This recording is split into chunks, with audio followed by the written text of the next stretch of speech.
Imaginez que l'histoire de l'humanité, telle que vous la connaissez, commence non pas avec Adam et Ève, mais bien avant eux. Imaginez que des peuples entiers, des civilisations puissantes et des êtres différents de nous aient foulé cette terre, bâtissant des royaumes aujourd'hui effacés de toute mémoire officielle. Et si ce que l'on nous a toujours présenté comme le commencement n'était en réalité qu'un recommencement? Cette idée choque, dérange, car elle brise une croyance fondamentale. Adam et Ève seraient les premiers êtres humains, les ancêtres de tous. Mais si ce n'était pas vrai, si l'humanité avait connu d'autres versions d'elle-même, disparue dans le silence des âges, engloutie par le temps, effacée des chroniques et rejetée par la science et la théologie, au XVIIe siècle, un homme osa dire tout haut ce que beaucoup redoutaient. Isaac Lapeyre, un intellectuel français, publia un livre intitulé Pra-Adamité. Son affirmation était explosive. Des hommes existaient avant Adam. Pour lui, Adam n'était pas le père de toute l'humanité, mais seulement celui du peuple hébreu. Il y aurait eu, avant lui, d'autres humanités, d'autres peuples, d'autres lignées. La réaction fut immédiate. Le livre fut brûlé, interdit, son auteur condamné. Pourtant, une brèche était ouverte. Le pré-adamisme devenait un tabou, une hypothèse trop dangereuse pour être discutée publiquement, mais assez fascinante pour continuer de circuler sous terre. Car cette idée trouve des échos bien plus anciens. Les textes bibliques eux-mêmes recèlent des zones d'ombre. Qui sont ces mystérieux Néphilim, ces géants nés de l'union des fils de Dieu et des filles des hommes? Pourquoi la Genèse mentionne-t-elle des peuples déjà présents avant que Caïn n'ait une descendance?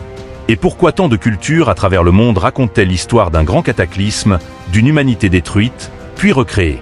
La Bible, loin de raconter un commencement absolu, pourrait être le récit d'un nouveau cycle, l'histoire d'une humanité 2.0. Mais ce ne sont pas seulement les textes qui nous interpellent. Depuis 2 siècles, des découvertes archéologiques troublantes viennent ébranler la chronologie officielle. Des fossiles humains modernes dans des couches géologiques vieilles de millions d'années. Des crânes aux proportions anormales, trop grands, trop allongés pour appartenir à notre espèce. Des artefacts métalliques incrustés dans des roches censées dater d'une époque où l'homme n'existait pas encore. Bien sûr, la science officielle rejette, écarte ou ridiculise ces découvertes.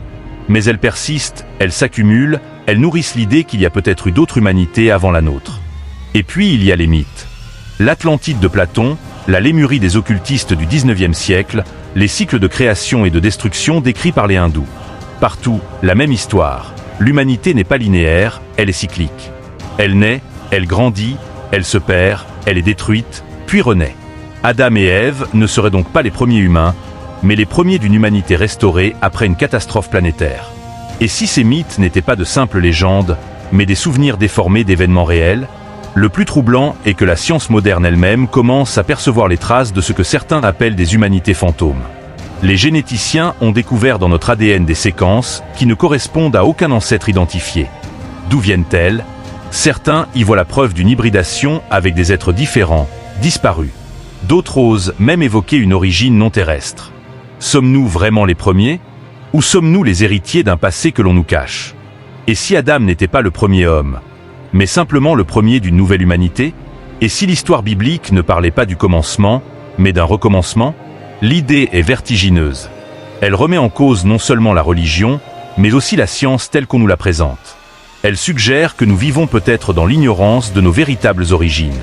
Que l'humanité pourrait avoir été précédée par d'autres formes d'humanité, effacées, oubliées, volontairement cachées. Imaginez, sous nos pieds, dans les couches profondes de la Terre, dorment les vestiges de ces humanités disparues. Dans les bibliothèques interdites, poussiéreuses, sommeillent encore des textes qui parlent d'être d'avant Adam. Et dans notre propre génome, il existe des fragments d'un héritage que nous ne comprenons pas. Le pré-adamisme n'est pas qu'une curiosité théologique. C'est une question fondamentale. Sommes-nous vraiment les premiers? Peut-être que toute notre histoire n'est qu'un fragment d'un cycle infini. Et si demain, nous aussi, nous devions disparaître, effacés, pour laisser place à une autre version de l'humanité?